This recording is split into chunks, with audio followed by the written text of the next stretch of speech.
Well, hello and welcome to my YouTube channel. My name is Jane and today I'm going to be talking about vintage knitting patterns, and particularly vintage knitting patterns that were aimed at somebody over maybe 30 and those that were aimed at somebody who was over a size UK 10 in size. So that would be a US 6. This is part of my series, which is called A Maker's Wardrobe on here. The series came about because at the end of last year, I decided to completely clear out my wardrobe. So out went everything that didn't fit, everything that I didn't really love, all the things that I'd been hanging on to for years, really just in case either they came in useful, excuse me, or I suddenly decided that I liked them. Everything went out and I was left with a wardrobe that was 90% printed tea dresses like this. I like colour, I like pattern, I love to be comfortable, I like layering things up. So what I decided was that it would be a really nice challenge to use my making skills and my making time to fill in the gaps in my wardrobe with things that I had either made or altered or embellished in some ways. And I'm building up videos here just to show really the progress that I'm making, because it is very, very slow fashion. It is a slow process, and that kind of is the point. So this video was inspired by a particular dress that I bought over the winter. It's a summer dress. I always find it's a good time to buy summer dresses is in the winter on secondhand sites, because people are getting rid of them. So this is a dress that I had loved when it came out a couple of years ago. It's called the Folk Collage dress, I think, and it's by the brand Toast, and I bought it on Vinted. It is still with its tags, so whoever bought it didn't wear it at all. I love this dress. I love the print. It's very me. It's very bold, but it's still floral, and it's all of the colours that I love in my wardrobe. So it's got this brown base, a really rich brown base, but then it puts all the brights against it. So it's got bright red and bright green and bright yellow, which if you've watched this, you'll realise I love bright colours and I love pattern, but I love them slightly dulled down with a bit of black in the colour. So this is pretty much perfect for me. It's a fitted dress, it's got a side zip, it's got really good pockets. I'm very, very happy with it. However, when I bought it, I had thought I would just wear very fine, like things with sleeves underneath it. A little bit like a pinafore, which is a style that I really like. I love layering things. So I sort of envisaged it with stripy sleeves going out from underneath it. But when I tried it on, because it's quite fitted with its zip and things, I looked a little bit trussed up. I'm like a sausage roll or a roly-poly pudding. And because the neck's high here, I just felt that I was just looking out over this big shelf of fabric. I didn't like it. So instead, I thought what I need is a summer cardigan that I can just put over the top that isn't like a woolly cardigan. So that is what I set out to make. And I found in my wool store this red cotton. Now it's a very, very fine cotton. I think it came from a mill that actually does machine knitting of things. So, and you can see it is a slightly dulled red, which I think goes very well with the red and the other colours in this dress. People always say you can't mix different reds together, and that is just, in my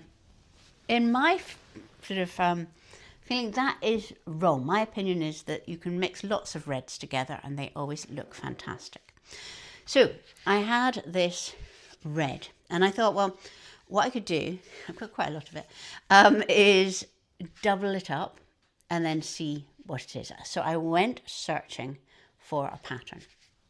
Now, I love old patterns. I really like that whole 1940s, 1950s styling with a tucked in waist, quite neat shaping. And I do like knitting from the bottom up, and I do like knitting with seams. And I know that I'm very, very unusual in this, but what I've found is over the past couple of years, I've been drawn to 1940s and 1950s knitting patterns. So I've been collecting lots and lots of knitting magazines. And it's just fascinating because if you collect the originals, if you're not just going for a download, you get so much more information and so much more feel of how people, particularly women, fitted into society at the time that they were making these dresses. Now, I've got a whole video in this kind of thing about the cardigan pattern, the 1950s cardigan pattern that I just reworked in various different ways. But I thought this is going to be lighter. I want to try a different cardigan pattern, and off I went. Now, I am very interested in the way that older women were portrayed and treated in sort of like the 1940s, 50s, 60s. Because these would have been women who probably went out to work in the 1940s during the Second World War, and then possibly moved back out of the workforce. And I think it's a really, really interesting generation of women. It would have been sort of my grandparents' generation. So when I saw this book here, and it's by Lavenda, which is a brand of wool, and it's matrons wear in Lavenda wool, 1 shilling and 6pence. And here is this woman on the front. She doesn't really look very matronly, but she is possibly dressed in a very matronly manner, and she's against a snowstorm. She's got little green gloves on, and I don't know, that's maybe a corsage. It looks a little bit like a cauliflower, but I think it's flowers. And I looked through this, and I just loved it, because here, right, it's Lister and Company made Lavenda wool, and they were in Bradford in England. But look at this, here we go. Fashions for the fuller figure, right? And that's your matrons. Now, it is a wonderful book, and I would say that of all of the knitting patterns that I found in this kind of demographic of matrons with a fuller figure, this has maybe the most wearable items. And it has little line drawings of castles, and then each one is named after a castle, right? So I looked through this, and we have bed jackets, we have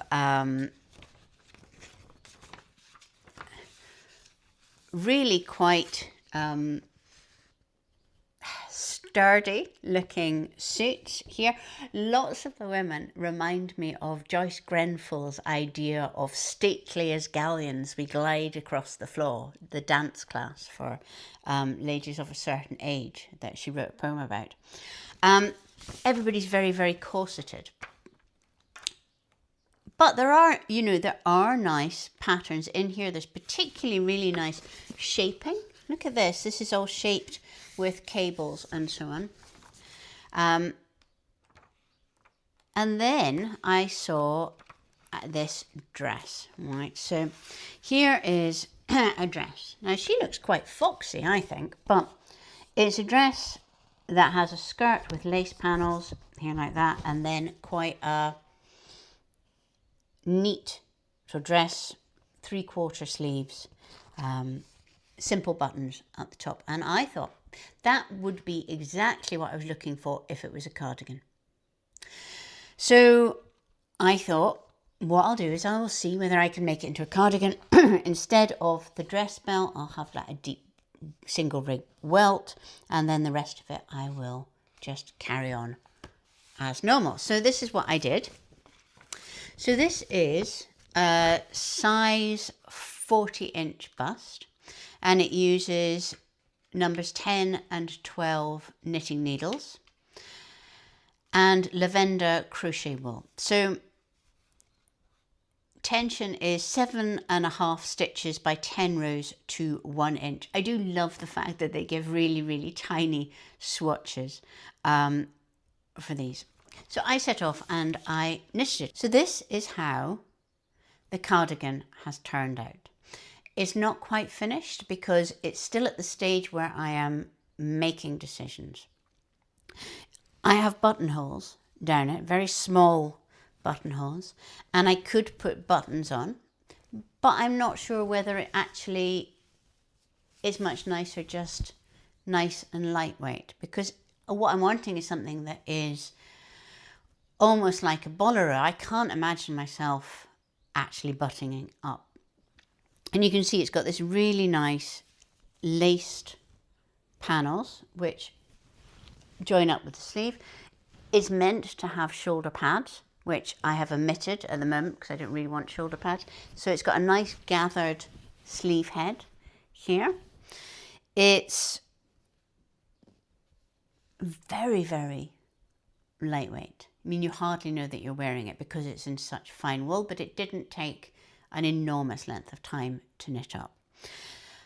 The colour is very peculiar. And I certainly, if I was knitting it again, I wouldn't have a collar that was knitted in a separate bit. It's like knitted as just a separate thing that you then sew on to the dress. And I'm finding it at the moment slightly odd, but not so odd that I'm going to take it out and change it. And originally I had thought that this would be a piece that really just went with that summer dress. But as you can see, it fits with lots of my dresses. You know, it fits with this one, it fits with some of the orangey ones as well, just because it's got a little bit of black in the red. So this got me thinking about how women were portrayed in these 1950s, 40s and 50s knitting magazines, and how if you are under, say, 35, you are kind of very, you are corseted and you're busted up, but you're really lying back and being quite seductive in your sweater. As soon as you are over 40, you become really like this. You know, this is what you turn into. You know, the matron's cardigan. This must have been during rationing because it's such a tiny pattern. They made patterns much smaller during rationing. Here we go, lady in twin set. You know, and they're all perfectly, you know, good people, but it's the styling of you becoming this kind of, I don't know, matron is really the word. It's like a carry-on film kind of things. And also the fact that you only get larger sizes than a 10 in these ones which are aimed at, oh, here's a one in colour, that are aimed at the older women. All right. And the styles are really, really conservative. And there is that kind of feeling that all of those styles that you get with the younger women's things, where there's lots of pictorial stuff, there's lots of fancy stitching, there's lots of joy and colour and feral and everything, that has all gone by the time you are in your 50s, and you would be wearing something that looks a little bit more like battle dress. And it made me realise how things have changed and how the knitting community has been a really big part of that changing, of things becoming more size inclusive, of things becoming more age inclusive, of the idea that you can make and wear whatever you like. And I think that sometimes we can easily say, oh, society wants middle-aged women to disappear. We just disappear.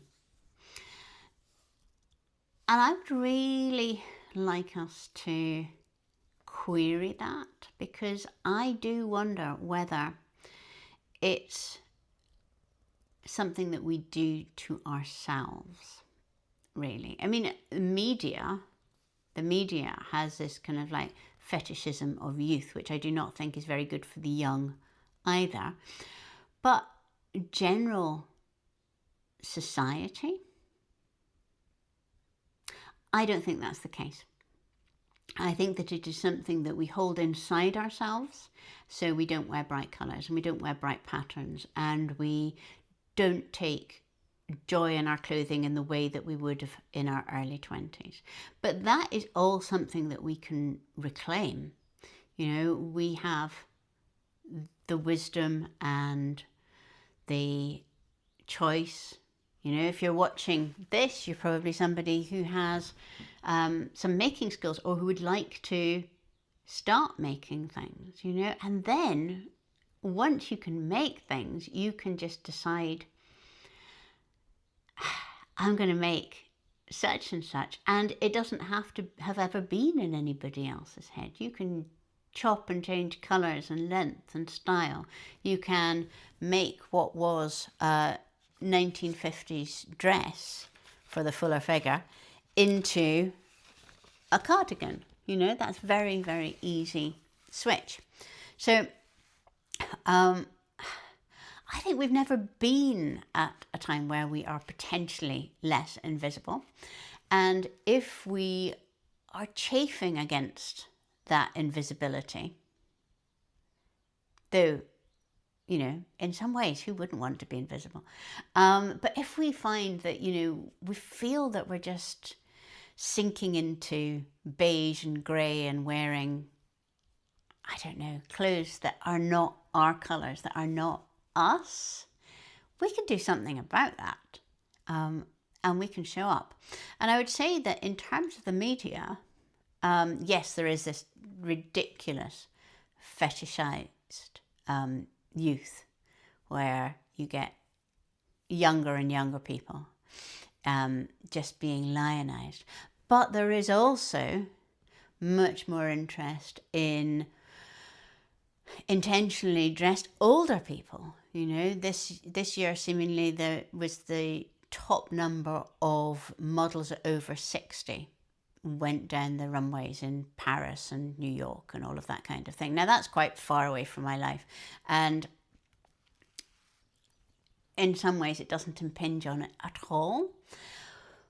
But also it's really interesting, you know, that you're getting these kind of celebrities in their 80s who are wearing bright lipstick and flowers in their hair, and that is seen as really interesting. And certainly I on this channel get a lot of messages from people saying that I am their favourite old person. So I think that we have a choice, visible or invisible, and both of those are completely fine. But if you want to make clothes, then go ahead and do it. And what I'm going to do is I'm going to put the pattern from this, the fuller figured dress, up on my blog here, which I will link underneath this, and that will have And I'll also put the details of how I actually changed it into a cardigan. So this one, I'll put the full pattern there as a download. So if you fancy making it, you can go ahead. So until next week, bye-bye.